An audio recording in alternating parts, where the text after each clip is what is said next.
প্রথম শুরুতেই আমরা যারা শহীদ হয়েছে তাদের কথা স্মরণ করি। যারা শহীদ হয়েছে তারা চলে গেছে, এবং তোমাদের দিকে তাকাচ্ছিলাম, ভাবছিলাম তোমরাও শহীদ হয়েছে।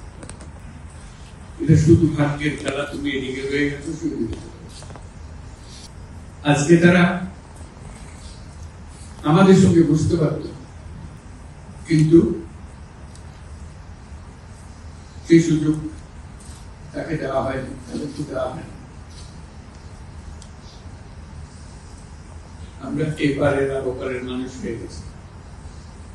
শুধু ঘটনা চক্রে নিশ্চিত বলার হয়েছিল না তুমি এখানে থাকবে, সে চলে যাবে। তুমি হয়তো 1 ঘন্টা আগে রওনা হয়েছে, 1 ঘন্টা পরে রওনা হয়েছে, এটাই তার সমস্যা। যখন হাসপাতালে যায় তাদের দেখার জন্য, তাকাতে কষ্ট হয়। এরকম তরতাজা একটা ছেলে, একটা মেয়ে, এরকম ভাবে কিভাবে ছিন্ন বিচ্ছিন্ন হয়ে গেছে। একজন তাজা তরুণ রংপুরে আমাকে বলল, ফুটফুটে এসেছে স্যার, আমি সারা জীবন ক্রিকেট খেলতে চেয়েছি, ক্রিকেটার। এখন দেখেন তোমার পাটা কেটে ফেলেছে। ওই পা রাখার উপায় ছিল। সে আমাকে জিজ্ঞেস করে, স্যার আমি ক্রিকেট খেলব কি করে?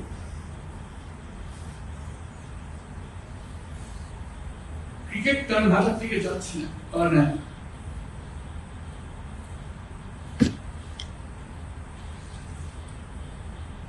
যতবার দেখি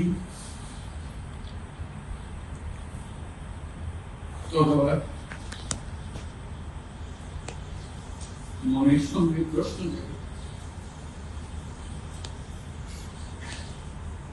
এটাই আমরা বাংলাদেশ বানিয়েছি, যেগুলো তাজা প্রাণ, তাদেরকে ছেড়ে চলে যেতে হয়েছে।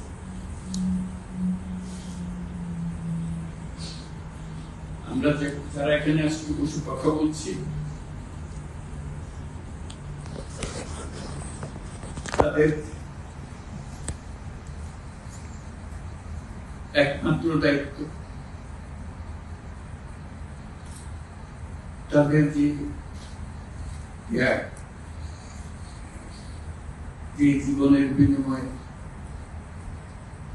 তারা আমাদের আজকে এখানে বসার সুযোগ দিয়েছে। তারা না গেলে আমরা আজকে এখানে বুঝতে পারতাম না। সবাই আমরা যারা সরকারের মধ্যে বসছি, তোমরা যারা আজকে শান্ত মানে এখানে খুব কথা শুনতে এসছো, কেউ এই ভূমিকা আসবে না।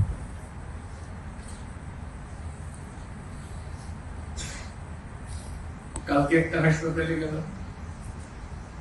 আবার সেই দৃশ্য,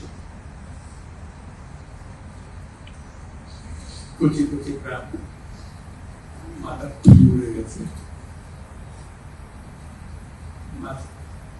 মাথার অর্ধেক নাই, গুলি মাথার ভেতরে উড়ে গেছে।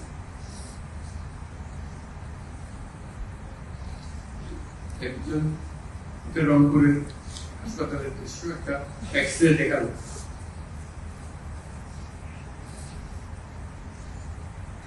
মানে অসংখ্য ছোট ছোট চোখ ফুটে করা চোখ, এমন বুঝতে পারতেছে মানে কি দেখাচ্ছে আমাকে। এমন জিজ্ঞেস করলাম কি, যেগুলো গুলি তার শরীরে এগুলো রয়ে গেছে, বেঁচে আছে। যতবার দেখি, যতবার শুনি, আবার নতুন করে প্রতীক্ষা করতে হয়। যে স্বপ্নের জন্য তারা প্রাণ দিয়েছে, সেই স্বপ্নকে আমরা বাস্তবায়ন করব। এটা থেকে আমাদের বেরিয়ে যাবার কোনো উপায়। আমাদের আমাদের যোগ্যতা না থাকতে পারে, আমাদের ক্ষমতা না থাকতে পারে, কিন্তু আমাদের প্রতিজ্ঞা রইল আমরা এটা করব।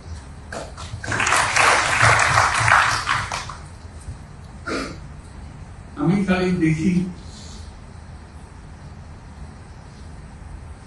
এই যে ছবিগুলো, আমি তাদের সাক্ষাতে ছবি বলতে যে দৃশ্য দেখলাম, এটা তো সবাই দেখছে না।